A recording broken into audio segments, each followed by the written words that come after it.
Stars Wild Game 5 tonight. Series tied up at 2 games apiece, and we have got to dive in headlong into what is going on in this series.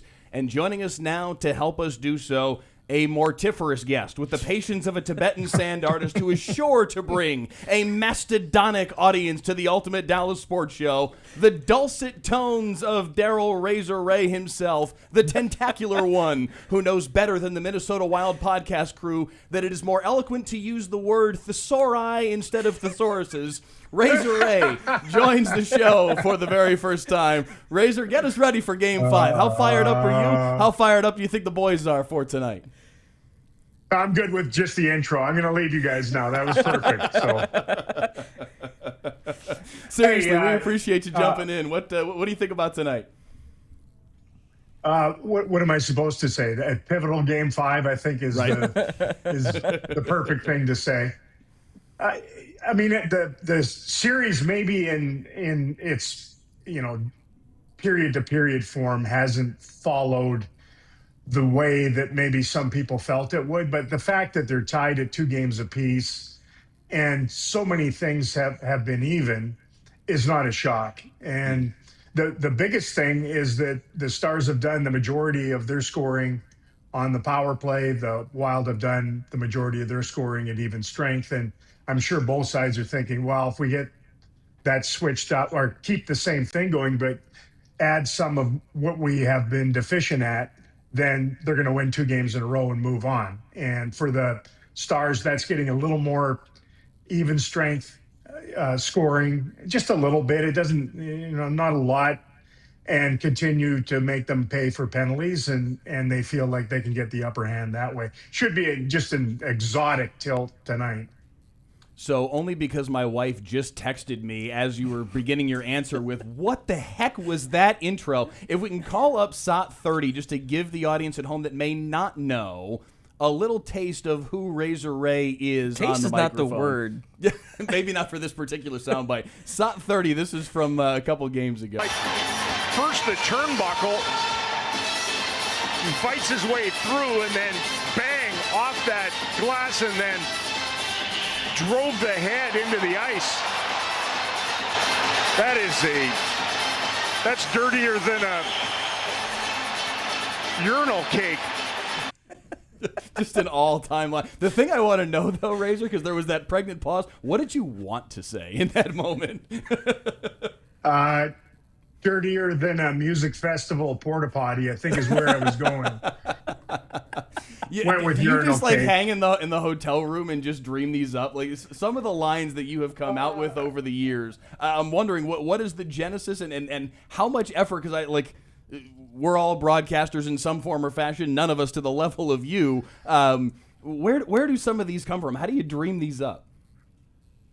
Well, there's a fine line between being really entertaining and fascinating and getting fired. So I always keep that in the back of my mind whenever I am concocting something.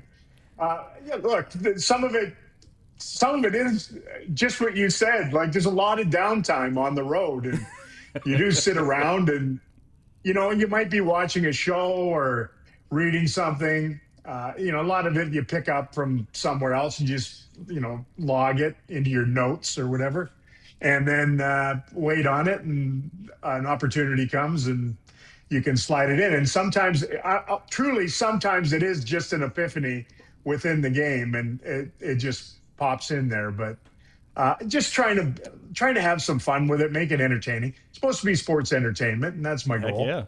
Well, listen, it got you in the Hockey Hall of Fame, so clearly what you're doing is at an extremely high level. I look at it this way, Mike. It didn't keep me out of the Hall of Fame. That's the biggest thing.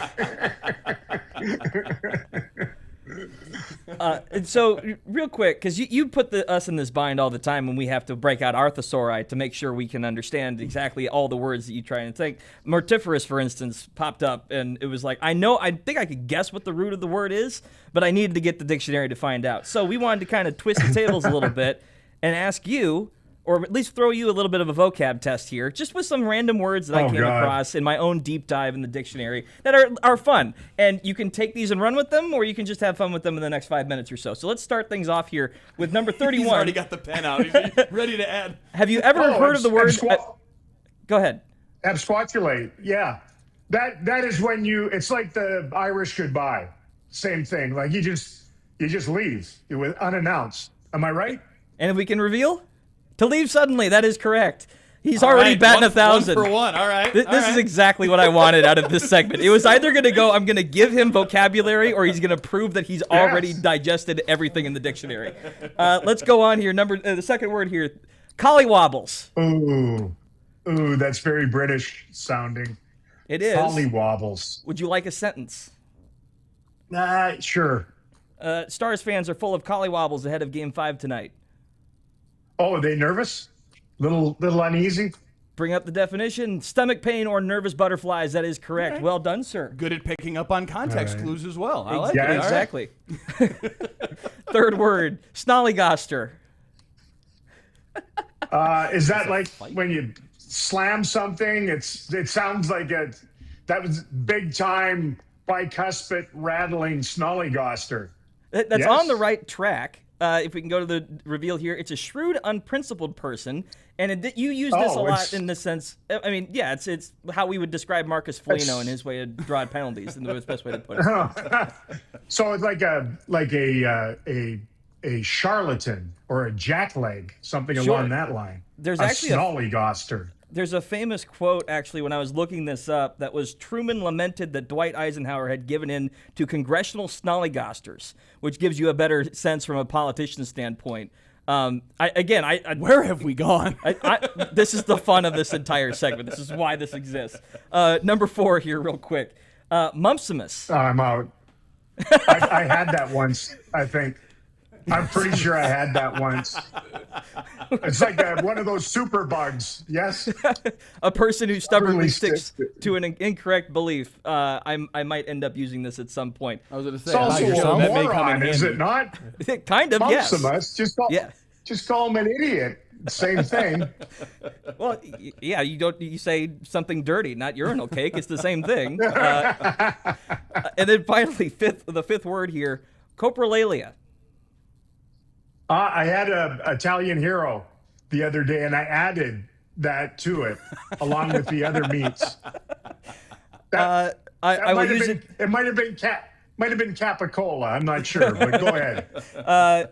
After taking a costly penalty, Jamie Benn skated to the bench with a stream of coprolalia. If we can have the definition here, an uncontrollable use of obscene language. See, I'm glad I don't know that one.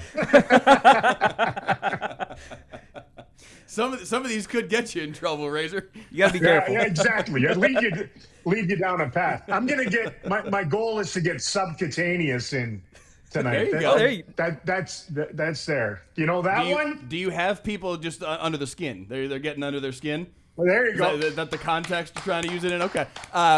Are there people that just give you words from time to time?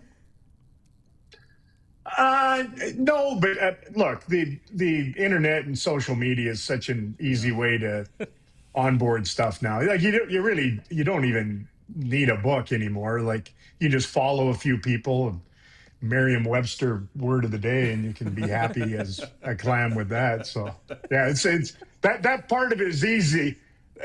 Trying to temper it a little bit and be somewhat selective so you don't come across as somebody trying to speak to maybe two people out there. Look, the origin of it was just to come up with a couple of different ways to say the stuff that we tend to say all the time as broadcasters, and it certainly wasn't to make me sound smart, but it gave me something to do in all the downtime. And I'll be honest with you, nowadays, you're trying to get people who are watching your game to look up from their other device. I think everybody watches with their phone in their hand now anyway.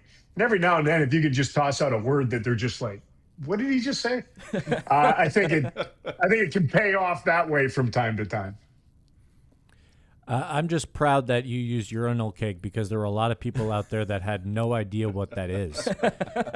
And half the audience, maybe. That's what I'm referencing. Is I learned after that there were a lot of people out there that didn't know what a urinal cake is.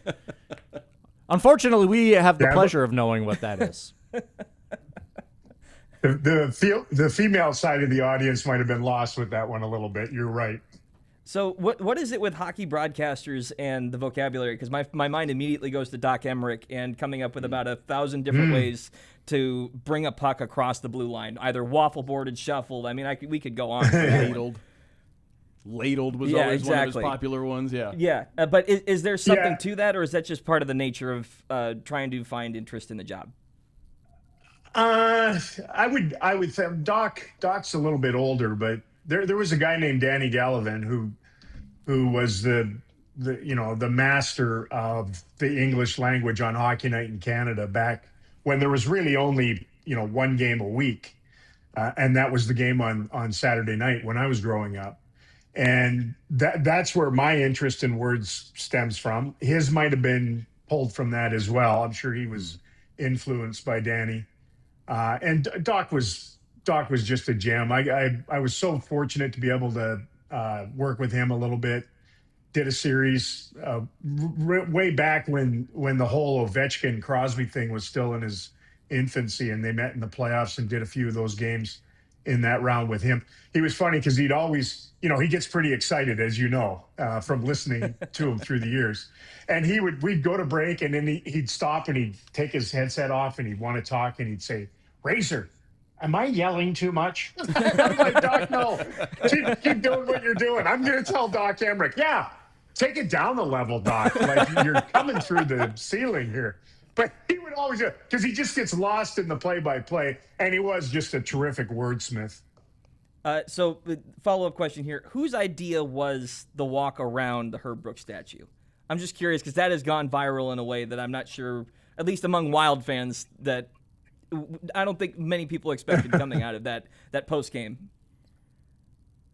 Well, it was 2:00 in the morning, and we started doing this last year. We're on Victory Plus. We called it the Victory Lap. So after wins, we would take a little walk and do a post-game social media thing. And with that, we were walking, like, you walk out of the arena in Minnesota. We were just walking back to the hotel, and the only place that still had lights was around the Herb Brooks statue. So that's why we did it there. It had nothing to do with anything else. It was just trying to light me for 40 seconds or whatever it was. If you're going to do a lap, I guess you got to do a lap around something. So we went around it once. I don't know. I haven't watched their stuff or whatever, but I don't know if they're Buddhists or something or what their deal is. So I wasn't necessarily going that angle. I was. I don't. Well, I was just thinking karma.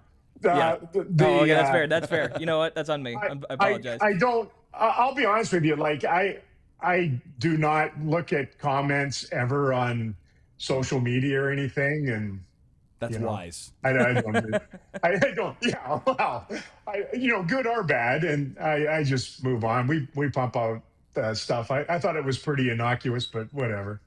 I was going to say, can we just pull that up real quick just to keep people in the loop for those that didn't see it, just to at least start the walk around the Herb Brooks statue. And he's right. Kelly, if we can pull it up. Well, it is almost wee hours of the morning here in St. Paul as a very sad stream of Wild fans have made their way out. Tell you this, I'm going to make a point. Just a brilliant way to start off. And it is kind of an awkward exit to the arena. I visited just this last summer, and it's kind of like a T-bar. You can either go left toward the park or right toward the front of the building. And it's kind of an odd spot for the statue itself. But once you get there, it is kind of this a nice environment. And I'm curious, have you done it around other look statues? Look at the lighting. Yeah, exactly. It was the only place I could get light. If we went to the park. Yeah, across the street, I would have been just, it would have been a silhouette. So sad next to Charlie Brown. It's a fan. I have all the respect in the world for Herb Brooks. It's a terrific statue right outside the restaurant there in behind called Herbie's. And I was worried that Jeff Totes, the guy that was walking backwards, was going to run into those barriers along there. So I was telling him to watch himself. Yeah, I think the Wild guys didn't understand that was a message for the photographer, because when they had their own version, if we can call it, do we have that for you, Kelly? Yeah, well, okay. If he doesn't want to see it, we don't have to play it. You use our time better than that. There you go. That's the right approach. Okay. So let's dig into the series here real quick and call up 24 because you did bring it up in terms of the 5-on-5. Do we make a lot of these stats that seem a little bit innocuous when you look at them in the larger contextual the flow of the series, where it's been 150 minutes since they've scored a 5-on-5 goal, or is that just the nature of how hockey bounces work? Yeah, well, it is a lot about bounces too, but if you look at, to me anyway, watching them, the difference between the Wild in game number 3 and game 4. Game 3, there was a stat that came out that said they never got to the lower slot area, essentially to the net front on Jake Ottinger once in a double overtime game. Not one chance, not one shot from that area. So they I'm sure got challenged by their head coach to go there more consistently and produce something, and it did. It worked. It worked for them. The few goals in the game that way, and or a couple anyway. And for the Stars, it's the same thing. That's what playoff series are all about. They're about adjustments and trying to tug at the buttons of what you think are potential weaknesses on the other side and see what goes there. The Stars' power play has just been nasty and lethal in the series again. They can't kill a penalty to save their life against the Stars. But, if they get discipline or more discipline, they tried it last game. They actually did. They were only shorthanded twice, but the Stars scored on both of them. Now Dallas is looking at it. Look, if we can mix in a little more of that, 5-on-5, it's hard to score. You're not going to get it from a distance. It's probably going to be a greasy, ugly goal. And that's what they would like a more steady diet of starting here tonight in game 5. And to be honest with you, the Wild have been pretty consistent in at least a couple of the games at that way. And they certainly were in game 4, and it paid off all the way through to their overtime winner where it's a deflection right in front of the net. So let's bring in our director, Kelly, here, because, Razor, we've got a massive Stars fan on our panel as well. Our director, Kelly Napier, who is living and dying with every moment of this series. So, Kelly, what do you want to jump in with here? I just want to know, what do you think this series would look like right now if we had Reaugh? Ooh, that is a good question. He is a humongous loss on our side. It was tempered a little bit when they lost Matt Zuccarello after game 1. He's such an important guy on their side of things. And, Rope's a world-class two-way center iceman. He's the Stars' best face-off guy overall. He can kill penalties. He hadn't killed penalties a lot this year, but he can. An important part on the power play, although they've subbed in Matt Duchene there for him to make that not as big or of a hole as you would suspect it might be.